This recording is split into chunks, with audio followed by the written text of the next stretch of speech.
Hey everyone, Nike here. It's been a while since I posted a video or streamed consistently for a few reasons. So this is sort of going to be like an update vlog on what's been going on with me and also with what's been going on in game. First up, my schedule was thrown off by the holidays quite a bit. The week of Christmas, we really didn't raid as a guild very much, if at all. So that was lost time where I really didn't have anything to stream and there was nothing really happening community-wise to make a video about. Then after we all got back and took the next week or so to practice Wing 5 normal mode stuff to figure out what comp we like best for what boss and strats and so on. So that week was kind of a loss. And then in addition to that, we had some new applicants get their trial runs. So that would have been nights where I would have streamed but couldn't because don't stream trials. And then after that, we finally started Doom CM progression and spent a good portion of our guild raid time on that for a few days. But with all that out of the way now, I'm definitely happy to be back to my normal schedule. So expect more Guild Wars 2 streams and some more video content here. That said, despite not even streaming Guild Wars 2 much the last 2 or 3 weeks, I was still streaming Zwift almost every day. For those that you don't know, Zwift is a cycling video game where your PC connects to your indoor turbo trainer for your bicycle, and the game controls the resistance of the trainer. So it simulates real riding by making uphills harder, drafting behind someone easier, etc. It's a pretty fantastic training tool for the winter months where biking outdoors isn't really practical, and it really does make indoor training fun, which is amazing because normally riding indoors, even if you're like watching a movie or something, is really, really awful. So yeah, it's a bit out of left field compared to my normal Guild Wars 2 stuff, but if fitness or cycling is your thing, you should definitely check it out. I stream it Monday, Tuesdays, Wednesdays in the NA evening time, usually before reset. If you're curious, you can check out my cycling YouTube channel in the description below, and I have uploaded some VODs if you want to get an idea of the pain and suffering that goes on a nightly basis. Alright, back to Guild Wars 2 land. The biggest thing in Guild Wars 2 PvE for the last month or so has been, at least in the raid community, Doom CM. It's the first content in the game that ANET's ever made that can truly be called hardcore, as it took most of the groups who killed it at least 200 polls to get down. And as near as I can tell at the time of making this video, there's a bit less than 12 groups have managed to kill it. You know, this is really outstanding, and I do applaud ANET for having the balls to add something like this to the game, because I'm absolutely sure there was a huge debate between the raid team and management on whether or not they wanted to add something this hard to the game, because they know it's off-putting to a lot of the forum crybabies that don't even like normal mode raids existing in the game, let alone adding a hard mode that is actually worthy of the title hard mode, and locking behind that some prestigious a prestigious title and achievement points. And I'm sure it will not be long until the forum crybaby casual. I don't even want to call them casual, because they give real casuals a bad name. They're just crybabies. Before they start complaining that it's too hard and call for nerfs. Doom CM was really, really great content, but it was also very fatiguing. That many polls is definitely enough to burn people out who are not mentally prepared for it. 200 plus polls on a boss that is 10 minutes long means that there will be a lot of times where you come close to killing the boss, but one or two people make a boneheaded play and you wipe. When something has that high of a difficulty level, you start to see people in your group learning at different speeds, and that can really be demoralizing when you feel that most of the players have mastered a particular mechanic or a particular strat, but there's one or two people still messing up, and you wonder, well, how long is it going to take for this person to actually figure it out and get on the ball so we can get this damn thing dead? The point I'm getting at is that there are a lot of potential times in that kind of progression where you can become demoralized and worn out. It is 100% not for everyone, and that includes people with the skills to do it. There are plenty of players or groups who individually or collectively have the skills to kill Doom CM, but simply won't or shouldn't do it because they don't want to be challenged in that way. A lot of people, even in the elite endgame raid community, don't want challenge. They just want their loot farm, or they want to do big DPS against easy bosses. And you know what? That is totally, absolutely fine. In fact, there's times when that's all I want. That's all I want. I don't want to be challenged. I just want to log in and have fun. So I totally relate to that. But those sort of people just won't have the fortitude to stay mentally positive when they've been wiping for 5 or 6 hours to a boss in one sitting. And so I'm glad we have content like this in the game. And hopefully it really turns a mirror towards the community, so the community can figure out what it actually wants.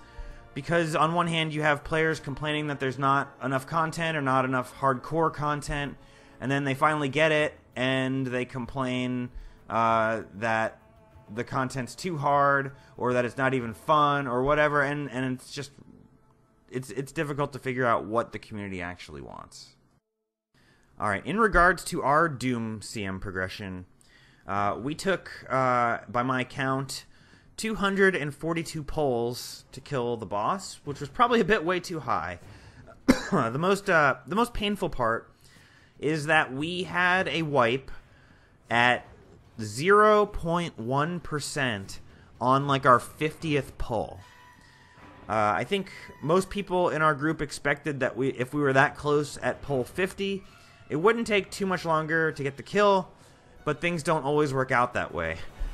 Maybe you could say that us getting that close at pull 50 was very lucky, or you could say that not getting the kill until 242 was really unlucky, and to be honest, probably both of those are true.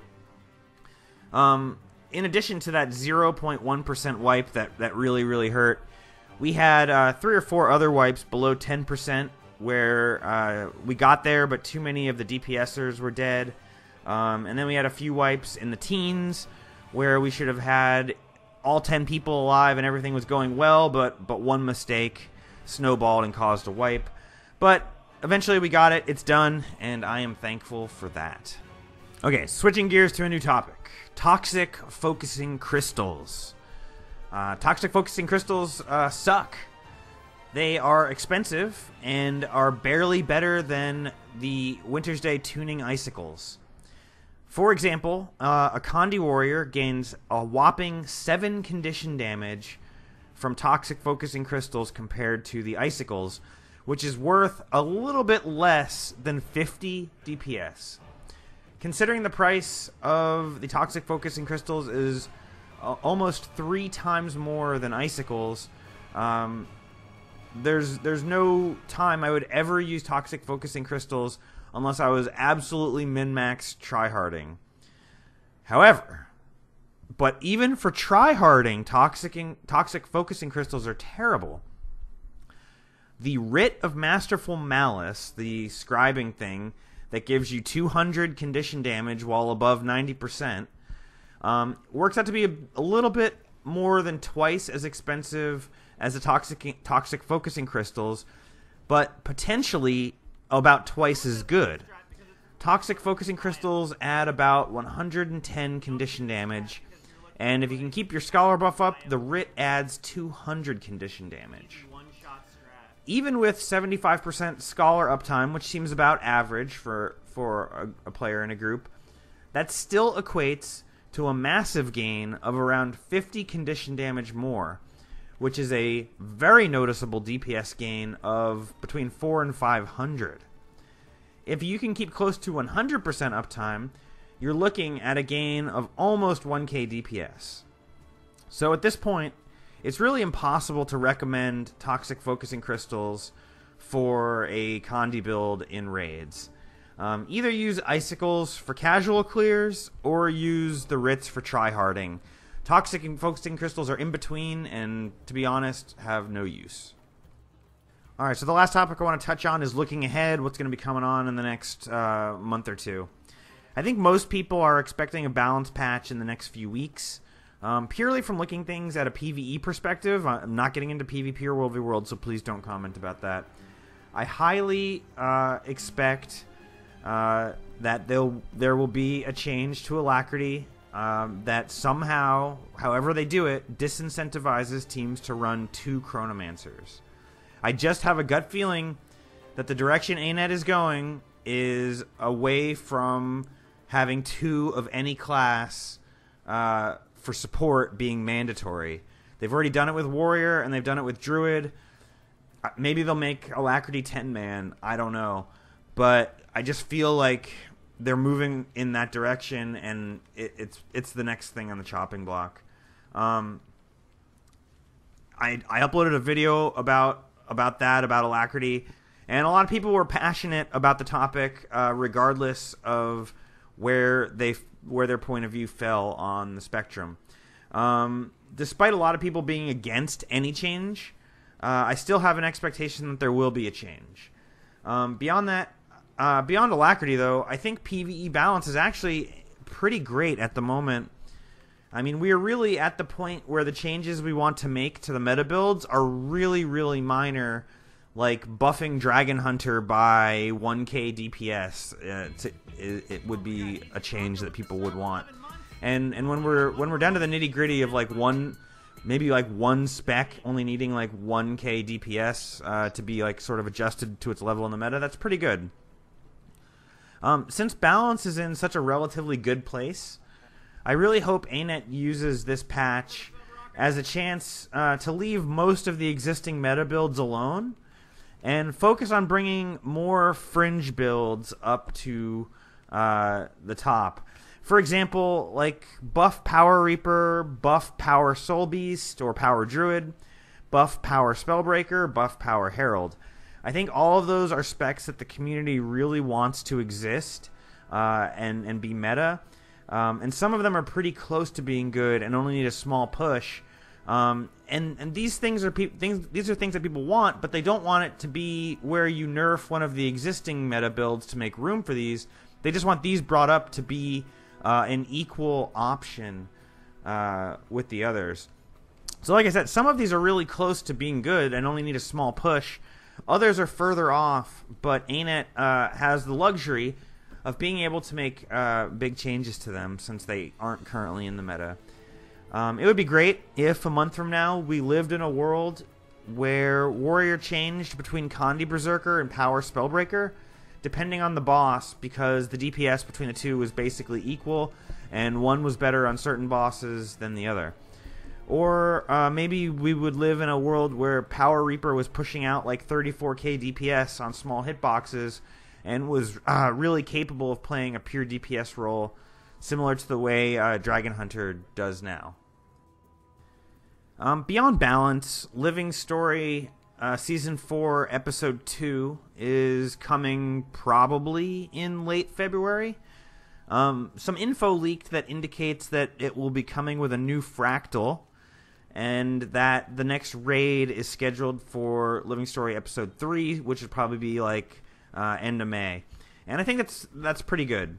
A new fractal, even if it's an easy one, is definitely always welcome, especially if some of the older garbage fractals are revamped a bit too.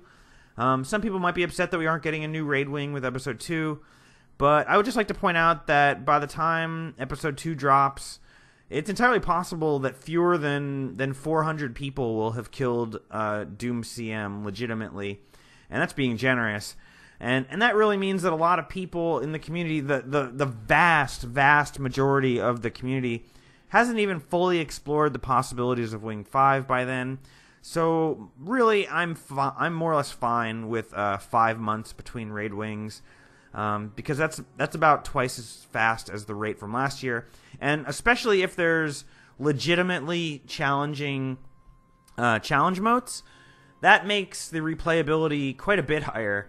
And I'm happy to have 5 months in between raid wings if there's a legitimate challenge mode. If there wasn't a legitimate challenge mode, then it would sort of be like Wing 3, but from Wing 3 to 4, where there was just way too long and replayability was way too low. But I think 5 months is if they can stick to that, 4 or 5 months is a good cadence, and will keep the game interesting, presuming that there's really cool challenge modes in the raids. So all right, let's wrap this up. Thank you guys for listening to this and watching this video. Check out my Twitch streams whenever you can, and stay tuned here for more videos. I will see you guys next time. Thanks so much. Have a great day.